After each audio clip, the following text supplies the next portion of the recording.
ओम शांति। 30 जनवरी 2025। बाबा के महावाक्य। मीठे बच्चे, इस पुरानी दुनिया में कोई भी सार नहीं है, इसलिए तुम्हें इससे दिल नहीं लगानी है। बाप की याद टूटी तो सजा खानी पड़ेगी। प्रश्न: बाप का मुख्य डायरेक्शन क्या है? उसका उल्लंघन क्यों होता है? उत्तर: बाप का डायरेक्शन है, किसी से सेवा मत लो, क्योंकि तुम खुद सर्वेंट हो, परंतु देह अभिमान के कारण बाप के इस डायरेक्शन का उल्लंघन करते हैं। बाप कहते, तुम यहाँ सुख लेंगे तो वहाँ का सुख कम हो जाएगा। कई बच्चे कहते हैं, हम तो इंडिपेंडेंट रहेंगे, परंतु तुम सब बाप पर डिपेंड करते हो। गीत। दिल का सहारा टूट न जाए। ओम शांति। शिव भगवानुवाच अपने सालिग्रामों प्रति। शिव और सालिग्राम को तो सब मनुष्य जानते हैं, दोनों निराकार है। अब श्री कृष्ण भगवानुवाच कह नहीं सकते। भगवान एक ही होता है, तो शिव भगवानुवाच किसके प्रति? रूहानी बच्चों प्रति। बाबा ने समझाया है, बच्चों का अब कनेक्शन है ही बाप से, क्योंकि पतित पावन ज्ञान का सागर स्वर्ग का वर्षा देने वाला तो शिव बाबा ही ठहरा। याद भी उनको करना है। ब्रह्मा है उनका भाग्यशाली रथ द्वारा ही बाप वर्षा देते हैं। ब्रह्मा वर्षा देने वाला नहीं है, वह तो लेने वाला है। तो बच्चों को अपने को आत्मा समझ बाप को याद करना है। मिसला समझो, रथ को कोई तकलीफ होती है, वह कारणे अकारणे बच्चों को मुरली नहीं मिलती है, तो बच्चों का सारा अटेंशन जाता है शिव बाबा तरफ। वह तो कभी बीमार पड़ नहीं सकते। बच्चों को इतना ज्ञान मिला है, वह भी समझा सकते हैं। प्रदर्शनी में बच्चे कितना समझाते हैं। ज्ञान तो बच्चों में है ना। हर एक की बुद्धि में चित्रों का ज्ञान भरा हुआ है। बच्चों को कोई अटक नहीं रह सकती। समझो, पोस्ट का आना जाना बंद हो जाता है, स्ट्राइक हो जाती है, फिर क्या करेंगे? ज्ञान तो बच्चों में है, समझाना है। सतयुग था, अब कलयुग पुरानी दुनिया है। गीत में भी कहते हैं, पुरानी दुनिया में कोई सार नहीं है, इनसे दिल नहीं लगानी है, नहीं तो सजा मिल जाएगी। बाप की याद से सजाएं कटती जाएंगी। ऐसा न हो बाप की याद टूट जाए, फिर सजा खानी पड़े और पुरानी दुनिया में चले जाए। ऐसे तो ढेर गए हैं जिनको बाप याद भी नहीं है। पुरानी दुनिया से दिल लग गई। जमाना बहुत खराब है, कोई से दिल लगाई तो सजा बहुत मिलेगी। बच्चों को ज्ञान सुनना है, भक्ति मार्ग के गीत भी नहीं सुनने हैं। अभी तुम हो संगम पर, ज्ञान सागर बाप द्वारा तुमको संगम पर ही ज्ञान मिलता है। दुनिया में यह किसको पता नहीं है कि ज्ञान सागर एक ही है। वह जब ज्ञान देते हैं तब मनुष्यों की सद्गति होती है। सद्गति दाता एक ही है, फिर उनकी मत पर चलना है। माया छोड़ती कोई को भी नहीं है। देह अभिमान के बाद ही कोई न कोई भूल होती है। कोई सेमी कामवश हो जाते हैं, कोई क्रोधवश। मनसा में तूफान बहुत आते हैं। प्यार करे, ये करे, कोई के शरीर से दिल नहीं लगानी है। बाप कहते हैं, अपने को आत्मा समझो तो शरीर का भान न रहे, नहीं तो बाप की आज्ञा का उल्लंघन हो जाता है। देह अहंकार से नुकसान बहुत होता है, इसलिए देह सहित सब कुछ भूल जाना है। सिर्फ बाप को और घर को याद करना है। आत्माओं को बाप समझाते हैं, शरीर से काम करते मुझे याद करो तो विकर्म भस्म हो जाएंगे। रास्ता तो बहुत सहज है, यह भी समझते हैं तुमसे भूलें होती रहती हैं, परंतु ऐसा न हो भूलों में फंसते ही जाओ।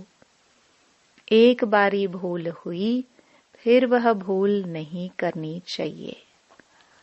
अपना कान पकड़ना चाहिए, फिर यह भूल नहीं होगी। पुरुषार्थ करना चाहिए। अगर घड़ी घड़ी भूल होती है तो समझना चाहिए हमारा बहुत नुकसान होगा। भूल करते करते तो दुर्गति को पाया है ना। कितनी बड़ी सीढ़ी उतरकर क्या बने हैं। आगे तो यह ज्ञान नहीं था। अभी नंबरवार पुरुषार्थ अनुसार ज्ञान में सब प्रवीण हो गए हैं। जितना हो सके अंतर्मुखी भी रहना है। मुख से कुछ कहना नहीं है। जो ज्ञान में प्रवीण बच्चे हैं वह कभी पुरानी दुनिया से दिल नहीं लगाएंगे। उनकी बुद्धि में रहेगा हम तो रावण राज्य का विनाश करना चाहते हैं। यह शरीर भी पुराना रावण संप्रदाय का है, तो हम रावण संप्रदाय को क्यों याद करें। एक राम को याद करे, सच्चे पतिव्रता बने ना। बाप कहते हैं मुझे याद करते रहो तो तुम्हारे विकर्म विनाश हो जाएंगे। पतिव्रता अथवा भगवान व्रता बनना चाहिए। भक्त भगवान को ही याद करते हैं कि हे भगवान, आकर हमें सुख शांति का वर्षा दो। भक्ति मार्ग में तो कुर्बान जाते हैं, बलि चढ़ते हैं। यहाँ बलि चढ़ने की बात तो है नहीं। हम तो जीते जी मरते हैं, गोया बलि चढ़ते हैं। यह है जीते जी बाप का बनना, क्योंकि उनसे वर्षा लेना है, उनकी मत पर चलना है। जीते जी बलि चढ़ना, वारी जाना वास्तव में अभी की बात है। भक्ति मार्ग में वह फिर कितना जीव घात आदि करते हैं। यहाँ जीव घात की बात नहीं। बाप कहते हैं अपने को आत्मा समझो, बाप से योग लगाओ, देह अभिमान में नहीं आओ। उठते बैठते बाप को याद करने का पुरुषार्थ करना है। 100% तो कोई हुआ नहीं है, नीचे ऊपर होते रहते हैं, भूले होती हैं। उस पर सावधानी नहीं मिलेगी तो भूले छोड़ेंगे कैसे। माया किसको भी छोड़ती नहीं है।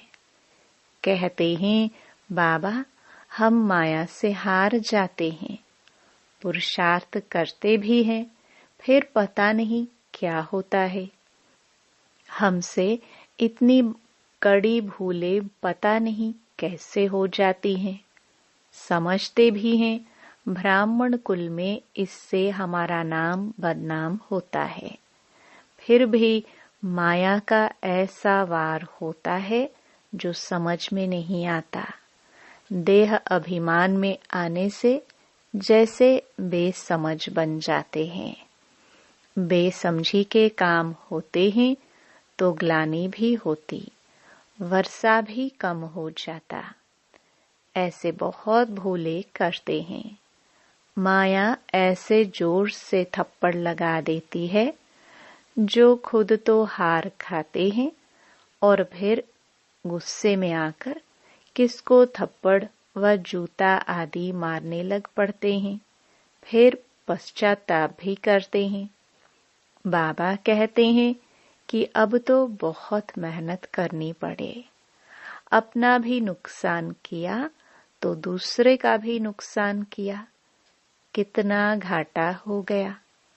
राहु का ग्रहण बैठ गया। अब बाप कहते हैं दे दान तो छूटे ग्रहण। राहु का ग्रहण बैठता है तो फिर वह टाइम लेता है। सीढ़ी चढ़कर फिर उतरना मुश्किल होता है। मनुष्य को शराब की आदत पड़ती है तो फिर वह छोड़ने में कितनी मुश्किलात होती है। सबसे बड़ी भूल है काला मोह करना। घड़ी घड़ी शरीर याद आता है, फिर बच्चे आदि होते हैं तो उनकी ही याद बनी रहती है। यह फिर दूसरों को ज्ञान क्या देंगे, उनका कोई सुनेंगे भी नहीं। हम तो अभी सबको भूलने की कोशिश कर एक को याद करते हैं। इसमें संभाल बहुत करनी पड़ती है। माया बड़ी तीखी है। सारा दिन शिव बाबा को याद करने का ही ख्याल रहना चाहिए। अब नाटक पूरा होता है, हमको जाना है, यह शरीर भी खत्म हो जाना है। जितना बाप को याद करेंगे तो देह अभिमान टूटता जाएगा और कोई की भी याद नहीं होगी। कितनी बड़ी मंजिल है। सिवाय एक बाप के और कोई के साथ दिल नहीं लगानी है, नहीं तो जरूर वह सामने आएंगे, वैर जरूर लेंगे। बहुत ऊंची मंजिल है। कहना तो बड़ा सहज है, लाखों में कोई एक दाना निकलता है। कोई स्कॉलरशिप भी लेते हैं ना, जो अच्छी मेहनत करेंगे जरूर स्कॉलरशिप लेंगे। साक्षी हो देखना है कैसे सर्विस करता हूँ। बहुत बच्चे चाहते हैं जिस्मानी सर्विस छोड़ इसमें लग जावे, परंतु बाबा सर्कमस्टेंस भी देखते हैं।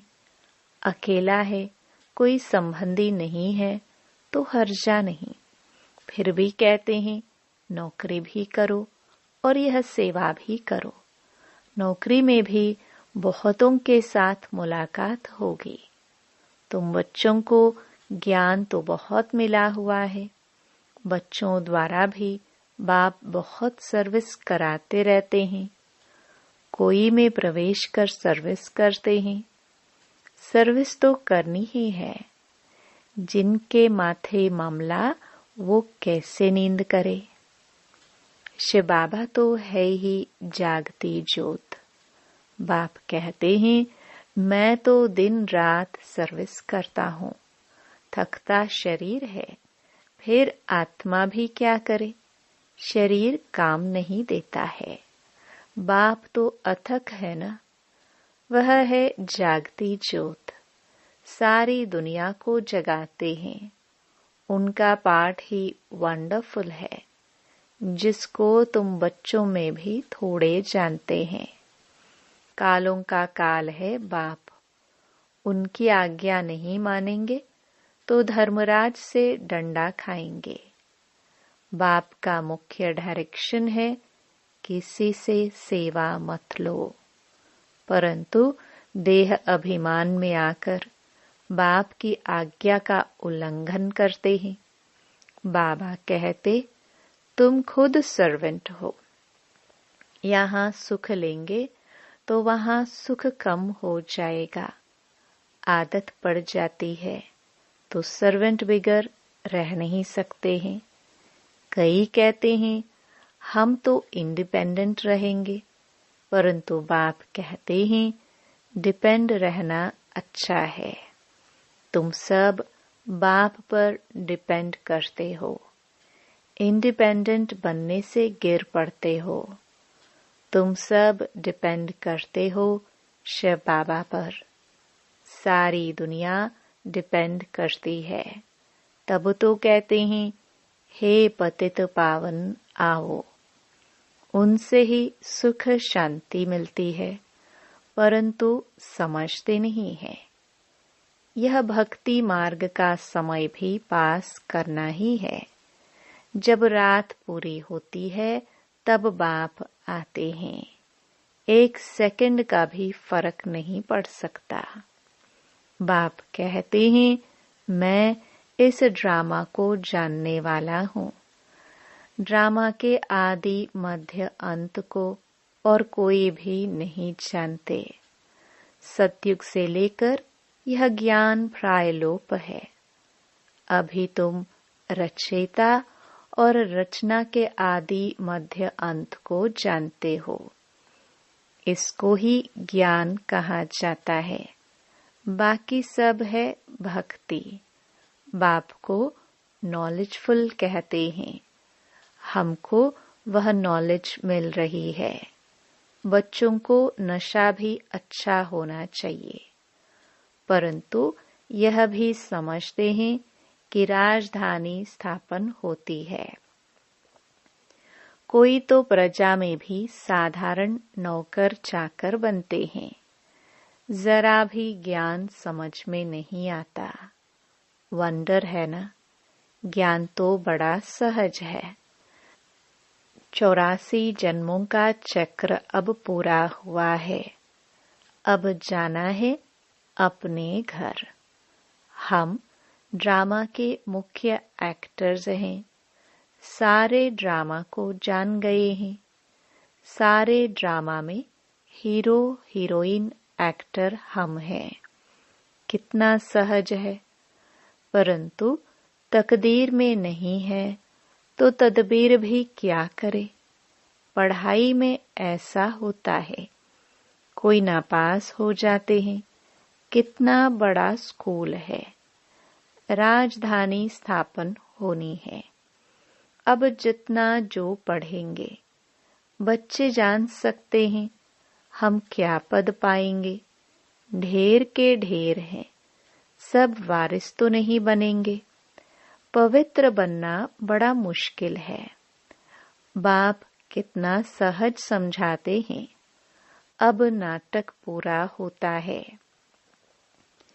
बाप की याद से सतो प्रधान बन, सतो प्रधान दुनिया का मालिक बनना है। जितना हो सके याद में रहना है, परंतु तकदीर में नहीं है तो फिर बाप के बदले और को याद करते हैं। दिल लगाने से फिर रोना भी बहुत पड़ता है। बाप कहते हैं इस पुरानी दुनिया से दिल नहीं लगानी है। यह तो खत्म होनी है। यह और कोई को पता नहीं है। वह तो समझते हैं कलयुग अभी बहुत समय चलना है। घोर नींद में सोए पड़े हैं। तुम्हारी यह प्रदर्शनी प्रजा बनाने के लिए विहंग मार्ग की सर्विस का साधन है। राजा रानी भी कोई निकल पड़ेगा। बहुत हैं जो सर्विस का अच्छा शौक रखते हैं। फिर कोई गरीब, कोई साहूकार हैं। औरों को आप समान बनाते हैं। उनका भी फायदा तो मिलता है ना। अंधों की लाठी बनना है। सिर्फ यह बतलाना है कि बाप और वर्षे को याद करो, विनाश सामने खड़ा है। जब विनाश का समय नजदीक देखेंगे तब तुम्हारी बातों को सुनेंगे। तुम्हारी सर्विस भी वृद्धि को पाती जाएगी। समझेंगे बरोबर ठीक है। तुम रड़िया तो मारते रहते हो कि विनाश होना है। तुम्हारी प्रदर्शनी, मेला, सर्विस वृद्धि को पाती रहेगी। कोशिश करनी है कोई अच्छा हॉल मिल जाए। किराए देने के लिए तो हम तैयार हैं। बोलो, तुम्हारा और ही नाम बाला होगा। ऐसे बहुतों के पास हॉल पड़े होते हैं। पुरुषार्थ करने से 3 पैर पृथ्वी के मिल जाएंगे। जब तक तुम छोटी छोटी प्रदर्शनी रखो, शिव जयंती भी तुम मनाएंगे तो आवाज होगा। तुम लिखते भी हो, शिव जयंती की छुट्टी का दिन मुकर्रर करो। वास्तव में जन्मदिन तो एक का ही मनाना चाहिए, वही पतित पावन है। स्टैंप भी वास्तव में असली यह त्रिमूर्ति की है। सत्यमेव जयते, यह है विजय पाने का समय। समझाने वाला भी अच्छा चाहिए। सभी सेंटर्स के जो मुख्य हैं उन्हों को अटेंशन देना पड़े। अपनी स्टैंप निकाल सकते हैं। यह है त्रिमूर्ति शिव जयंती। सिर्फ शिव जयंती कहने से समझ नहीं सकेंगे। अब काम तो बच्चों को ही करना है।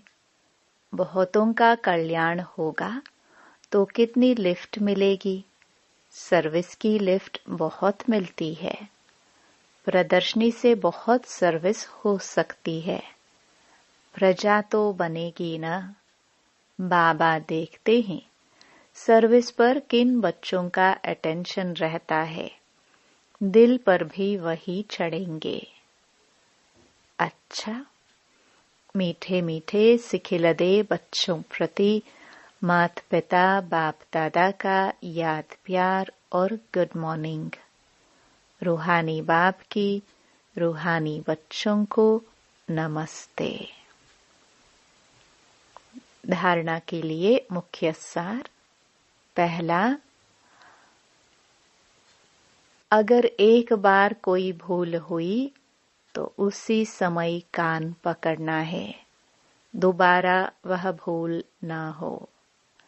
कभी भी देह अहंकार में नहीं आना है। ज्ञान में प्रवीण बन अंतर्मुखी रहना है। सच्चा पतिव्रता बनना है। जीते जी बलि चढ़ना है। किसी से भी दिल नहीं लगानी है।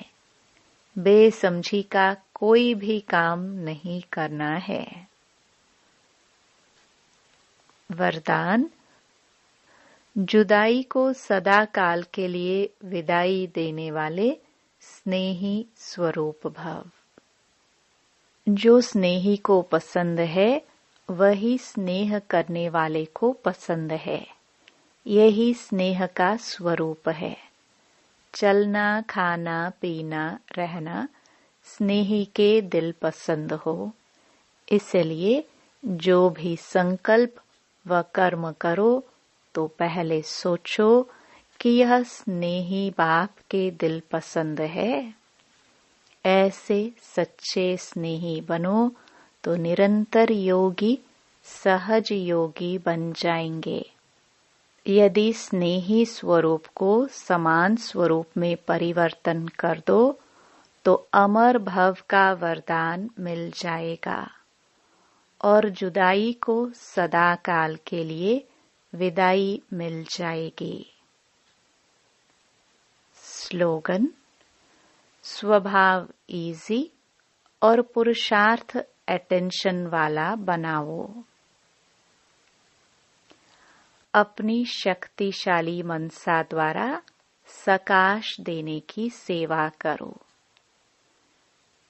जैसे बीज में सारा वृक्ष समाया रहता है, ऐसे संकल्प रूपी बीज में सारे वृक्ष का विस्तार समा जाए, तब संकल्पों की हलचल समाप्त होगी।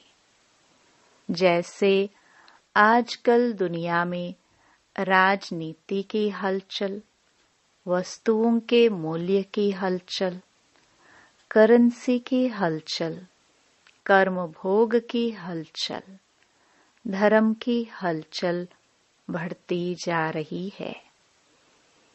उस हलचल से स्वयं को व सर्व को बचाने के लिए मन बुद्धि को एकाग्र करने का अभ्यास करते सकाश देने की सेवा करते रहो।